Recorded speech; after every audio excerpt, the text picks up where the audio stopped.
आज हम लोग कटिंग लेंथ निकालना सीखेंगे डायमंड स्टीरअप का या टाइज का। या डायमंड स्टीरअप बोलते हैं, स्टीरअप बोलते हैं या टाइज बोल देंगे। अगर ये अपना कॉलम है तो इसको टाइज बोलते हैं, अगर ये अपना बीम रहेगा तो इसको स्टीरअप बोल देंगे। तो यहाँ पे हम मान के चलते हैं कि अपना स्टीरअप है।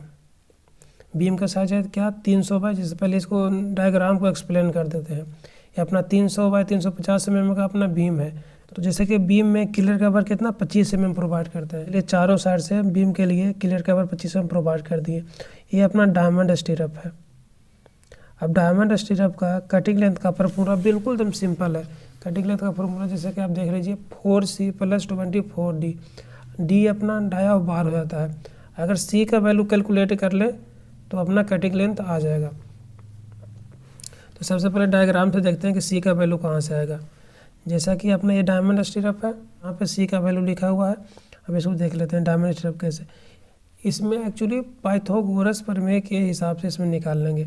अगर जैसे कि अपना ये अगर कोण बना लेते हैं इस तरह से, तो अपना सी का वैल्यू कैलकुलेट हो जाएगा। जैसे यहाँ से यहाँ तक टोटल अपना ए हो जाएगा, और यहाँ से यहाँ तक टोटल अपना ए का वैल्यू आ जाएगा, और इस साइड अपना टोटल बी का वैल्यू हो जाएगा।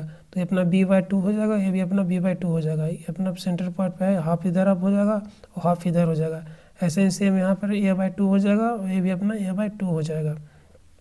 तो इस हिसाब से सी का वैल्यू कैलकुलेट हो जाएगा। अब इसमें देखते हैं, अकॉर्डिंग टू आईएस 2502/1963 में कटिंग लेंथ ऑफ डायमंड स्टीरअप का फार्मूला दिया हुआ है 4C + 24D। अगर हुक अपना 135 डिग्री का है तो यहाँ पे 24D आ जाएगा।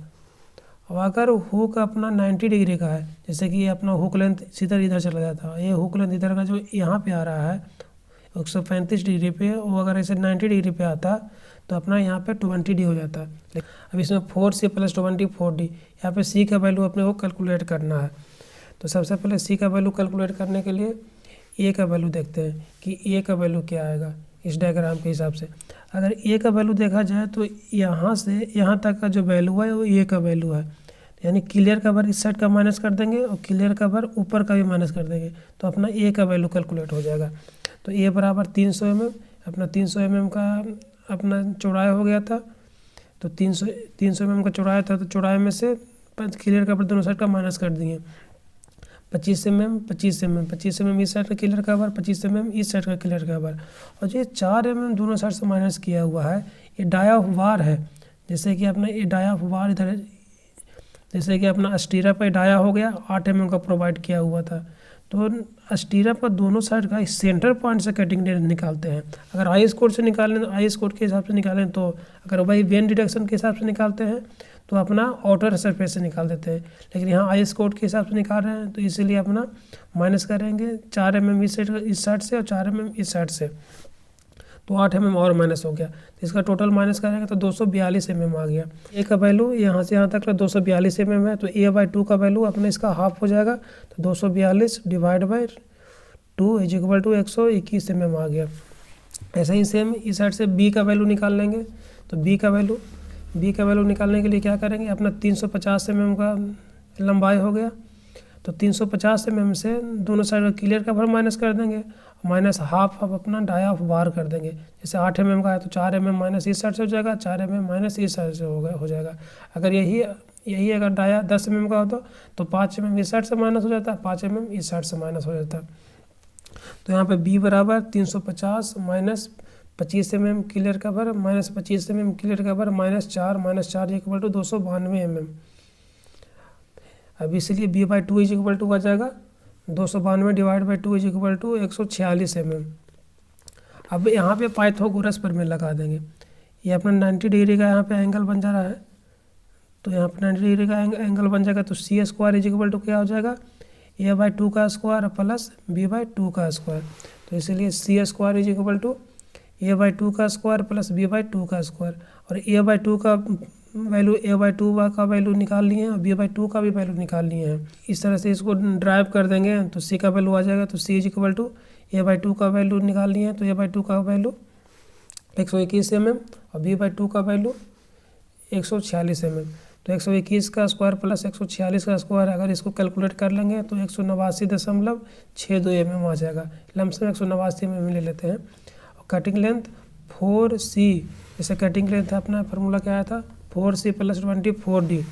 तो यहाँ पे देख लेंगे कटिंग लेंथ बराबर 4C का वैल्यू अभी कैलकुलेट कर लिए 189.62, तो 189.62 कर देंगे प्लस 24 × 8 अपना डाया बार आ गया, 950 mm आ गया कटिंग लेंथ।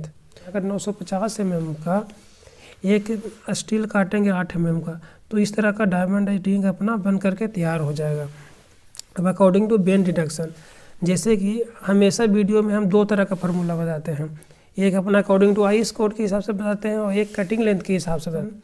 अब अकॉर्डिंग टू बेंड डिडक्शन के हिसाब से देखते हैं कि कटिंग लेंथ क्या आता है। अगर किसी भी रिंग का बोलते हैं स्टीरअप का, टाइज का कटिंग लेंथ निकालना है तो उसके लिए पहले अपने को फार्मूला पता होना चाहिए। तो आई स्क्वायर के हिसाब से तो निकाल लिए हैं। अब बेंड डिडक्शन के हिसाब से इसका फार्मूला देखते हैं क्या बनेगा। तो बेंड डिडक्शन के हिसाब से कटिंग लेंथ ऑफ स्टीरअप बराबर 4C + 2 × hook length minus 3 × 90 degree bend minus 2 × 135 degree bend. जैसे 4C अपना C का वैल्यू जितना यहाँ आएगा उतना ही यहाँ भी आ जाएगा, उतना भी यहाँ आ जाएगा, वहाँ उतना ही यहाँ आ जाएगा। तो इसलिए 1 2 3 4 साइड हो गया, तो इसलिए इसका 4C आ गया।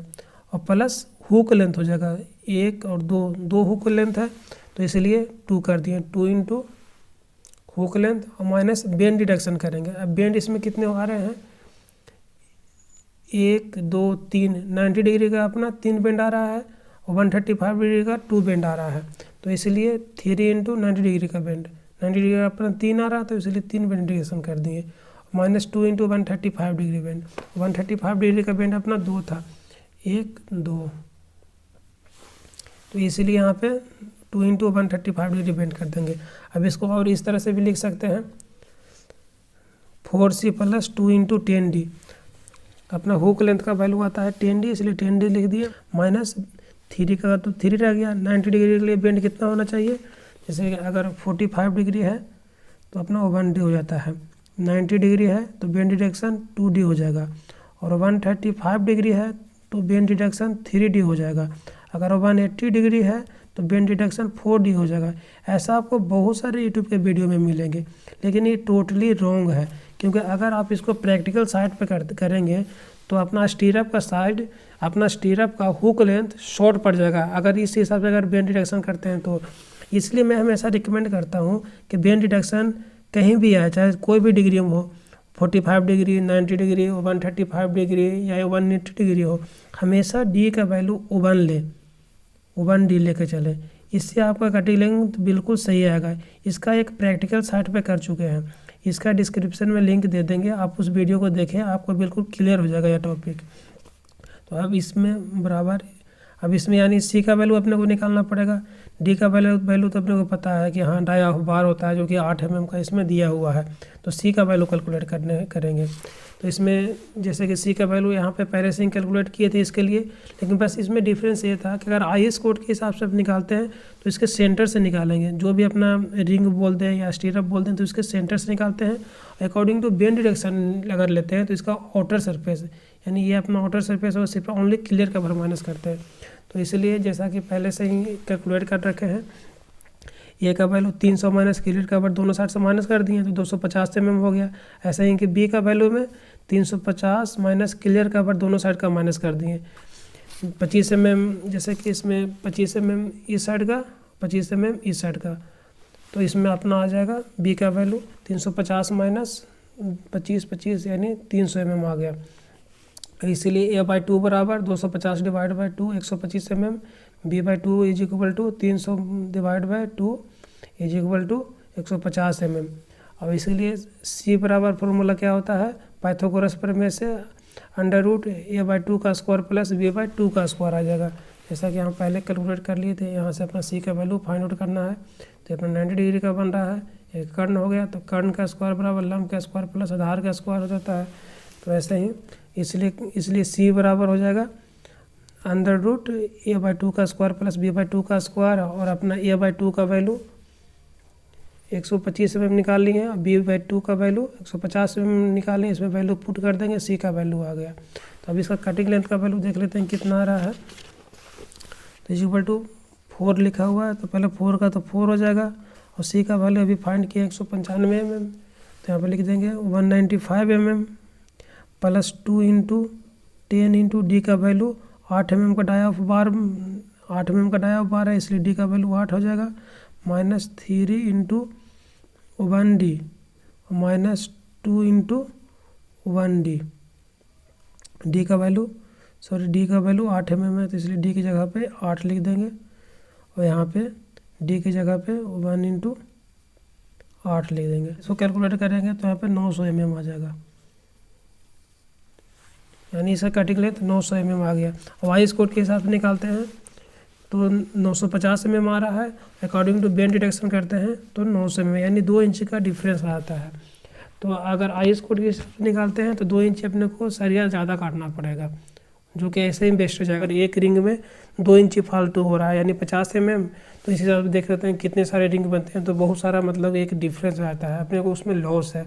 अगर आपको मेरा वीडियो अच्छा लगा हो तो चैनल को लाइक और सब्सक्राइब जरूर करें, और बेल आइकन को भी बजा दें ताकि आपके पास सारे नोटिफिकेशन आता रहे।